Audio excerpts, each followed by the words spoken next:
Hello everyone, I'm Tyler White, and this is the October 16th edition of the NASCAR Report. Thanks for watching today everyone. We'll get to Kansas in just a moment, but right now let's take a look at the top story. While the 2016 NASCAR schedule has not been announced yet, here are the 18 dates that have already been announced. Saturday night, February 13th, the Sprint Unlimited at Daytona. The ultimate preseason race for drivers who won the pole in the 2015 season. Thursday night, February 18th, the Can-Am deal at Daytona. That's the qualifying races for the Daytona 500. The Daytona 500 in 2016 will be Sunday, February 21st. Then the race after that will be the Folds of Honor Quick Trip 500 at Atlanta, Sunday, February 28th. Now, Ed Clark filed a request for NASCAR to move the race to a different date after being the second race of the year this year, but NASCAR declined, so it will remain the second race of the 2016 season. Sunday, March 6th, the Cobalt Tools 400 at Las Vegas. Sunday, March 13th will be the spring race at Phoenix. No word yet on the name of the sponsor. Sunday, March 20th, the Auto Club 400 at the Auto Club Speedway in Fontana, California. Saturday night, April 9th, the Duck Commander 500 at the Texas Motor Speedway. And an April date will be the Food City 500 at Bristol Motor Speedway. They have not announced the date yet, but it will remain an April race next year. Saturday night, May 21st, the Sprint All-Star Race, one of the most exciting races of the year. Sunday night, May 29th, NASCAR's longest race of the season, the Coca-Cola 600. And June 5th will be the June race at Pocono. The last time the June race at Pocono was the race after the Coca-Cola 600 was 2010, moving the spring race at Dover, the FedEx 400, to a different date. No word yet on when that date will be.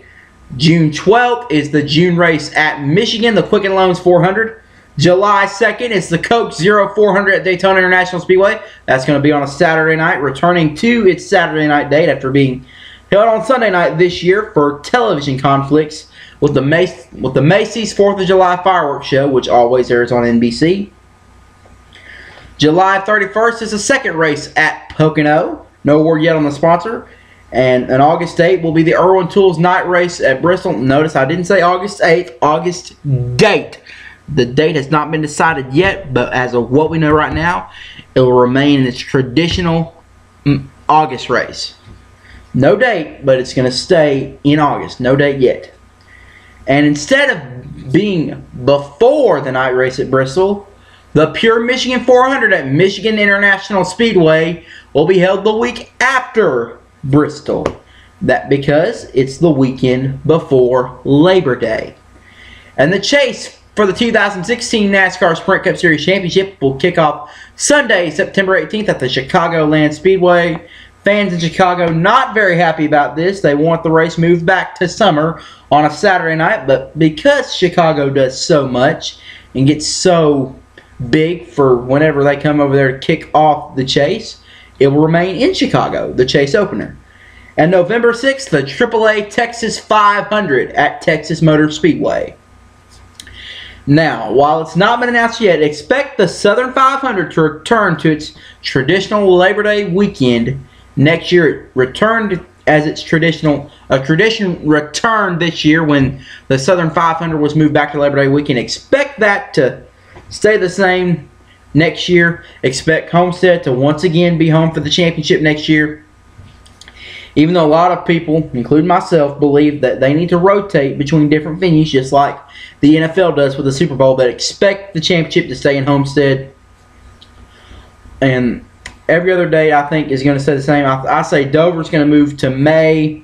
I say Father's Day is going to be another off week. I don't think they're going to be racing in Sonoma. I think Father's Day is going to be another off week for the Sprint Cup Series. The night race at Kansas, expect that to stay on Mother's Day weekend. Also, one thing to let you know, Richmond International Raceway has filed a request for NASCAR to move their spring race, the Toyota Owners 400, from Saturday night to Sunday afternoon. As for the fall race, the Federated Auto Parts 400, the last race before the chase, expect that to stay on Saturday night, but the Toyota Owners 400, the spring race, they're talking about moving it to Sunday afternoon because it's better weather in the fall for a night race than it is in the spring. However, we'll see about that. But the reason why they're not making any major changes is because of this new rules package. Excuse me.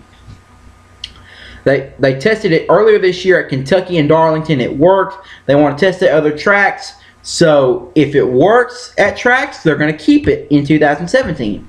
But if it doesn't work in 2016 at some tracks, those tracks are most likely to either be removed from the schedule or just only have one race a year. So they're really testing out this new package again next year. So we'll see how all that goes. Alright everybody, let's get you ready for the race weekend. We're heading out to Kansas, everybody. Kansas City, Kansas, at home of the Kansas Speedway, and the race action kicks off tomorrow afternoon with the NASCAR Xfinity Series Kansas Lottery 300 on NBCSN. Coverage begins with countdown to green at 3:30 p.m. Eastern Time, 2:30 p.m. Central Time, 1:30 p.m. Mountain Time, and 12:30 p.m. Pacific Time. Now, ever since the Xfinity Series has been coming to Kansas Speedway, only 3 times an Xfinity Series regular has won the race. Jeff Green, 2001. His older brother David Green, 2003. That was back when it was still named the Busch Series.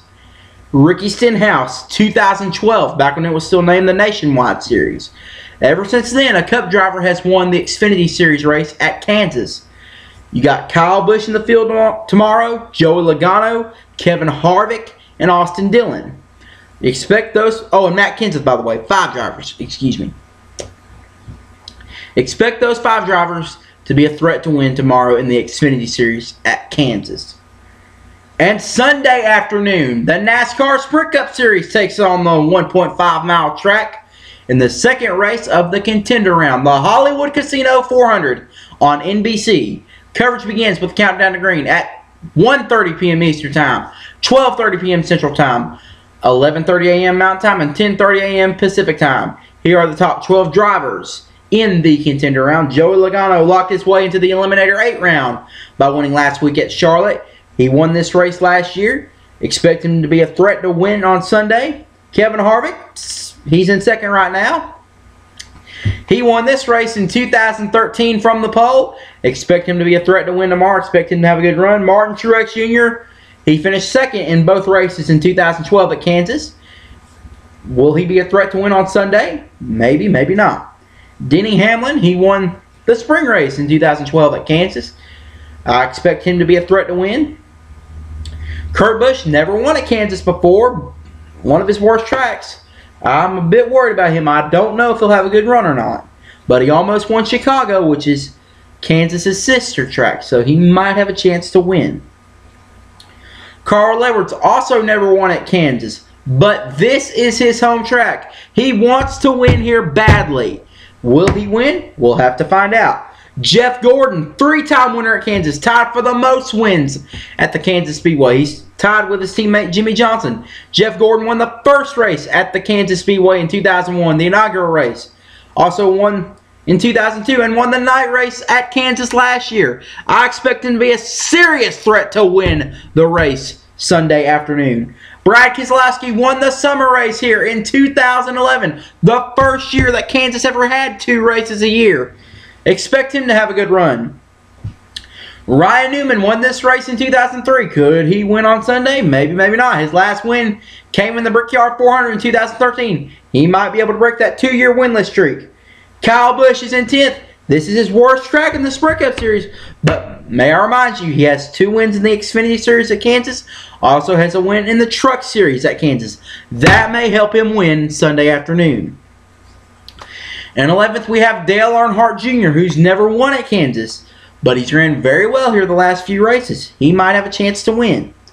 And Matt Kenseth at the bottom of the totem pole after that wreck at Charlotte. But remember, this is one of his best tracks. He has 2 wins here. He could get the win here on Sunday afternoon. Most memorable moment, 2004. In one of the most weirdest races in NASCAR history. Most chase drivers that day had problems. But in the end, it ended down to pole sitter Joe Nemechek and Ricky Rudd. 2 underdogs battling for the checkered flag. 2 veterans, 2 underdogs. Winds up Joe Nemechek edging Ricky Rudd at the start-finish line. One of the most incredible finishes. Now, to me, that was really a weird race. One of the most weirdest. I mean, you have Kurt Busch crash, finishes dead last. Jimmy Johnson also gets tangled up and crashes. Jeff Gordon has tire problems. The top 3 drivers who finished in the top 3 in the championship standings in 2004 had problems all day. And it ends to 2 underdogs battling for the checker flag. One of the greatest finishes, but one of the weirdest races.